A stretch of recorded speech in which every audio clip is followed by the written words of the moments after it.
LeBron James chirped at teammates and shook his head, exasperated.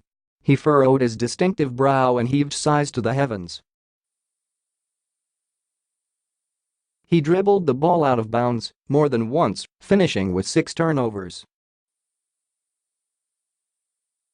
His final numbers in Game 5 of the Eastern Conference Finals were good: 26 points, 10 rebounds, 5 assists and 11 for 22 shooting, but not good enough, not when the Cavaliers needed him, yet again, to be transcendent. Over the course of Cleveland's long slog of a loss, 96-83, to the Celtics, James just couldn't summon the transcendency. His well of legendary performances for his hometown team could well be running dry, and by the time he sat at the podium for his post-game interview here, it was easy to imagine that we're heading into the final weekend of the second act of LeBron James' Cleveland Cavalier. There is much yet to be determined ahead of that obituary, of course. The Celtics will need to beat James and the Cavs in either Game 6 on Friday in Cleveland or win a Game 7 at home on Sunday. Should that happen, James would then need to be wooed away from the Cavs in free agency in early July.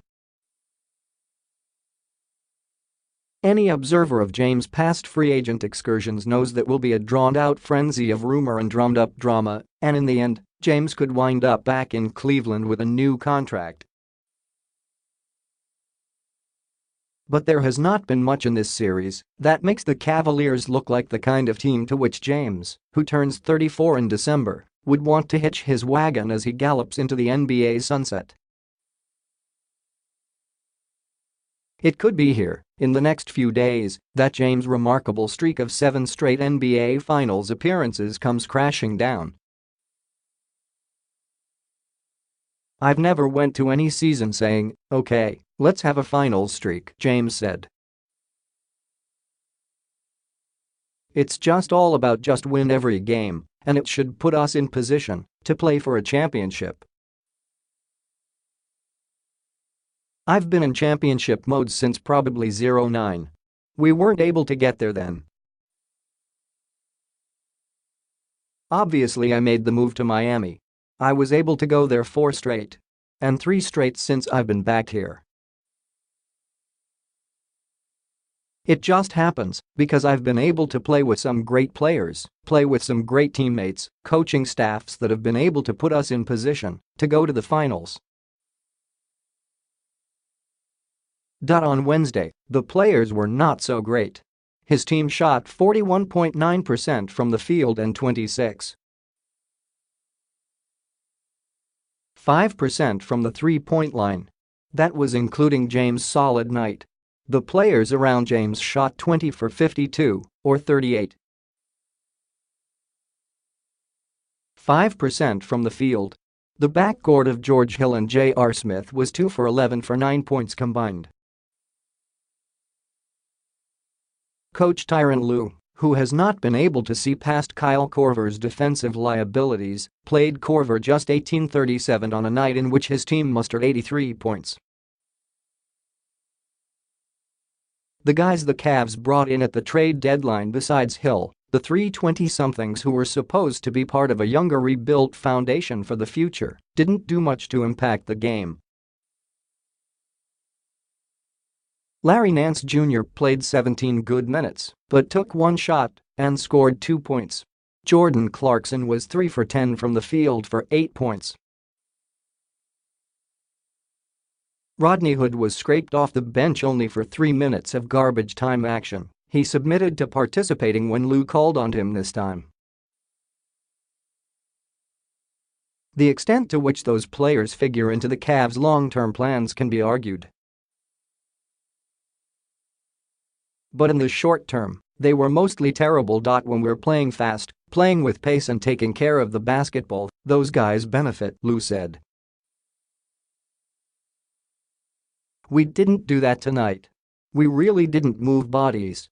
It was stationary a little bit.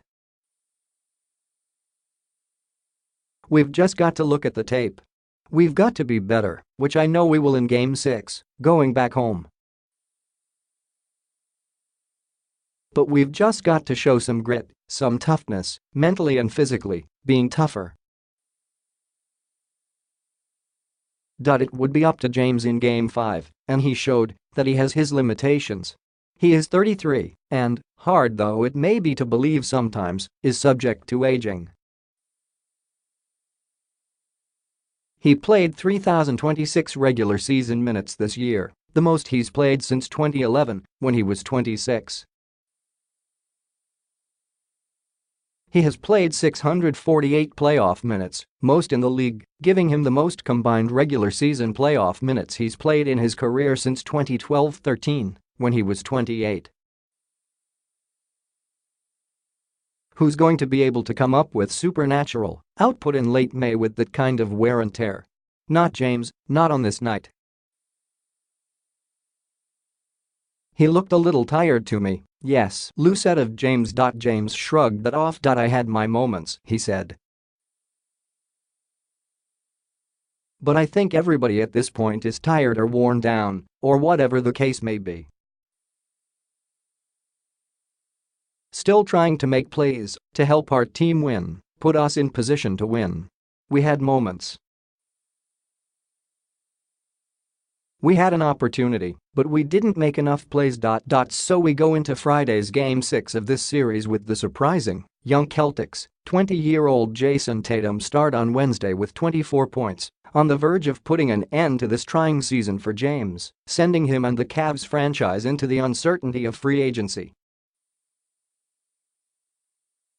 The Boston fanbase is rightfully wary of what James might do in the next game or two, having seen him pull off the improbable before, notably in the 2012 postseason, when he scored 45 points in a masterly Game 6 win in the East Finals that helped propel Miami to the championship.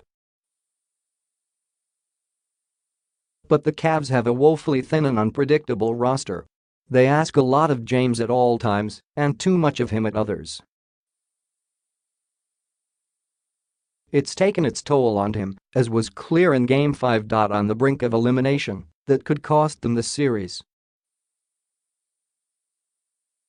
Beyond that, with James on the brink of exiting Cleveland, it could cost them the game's best player.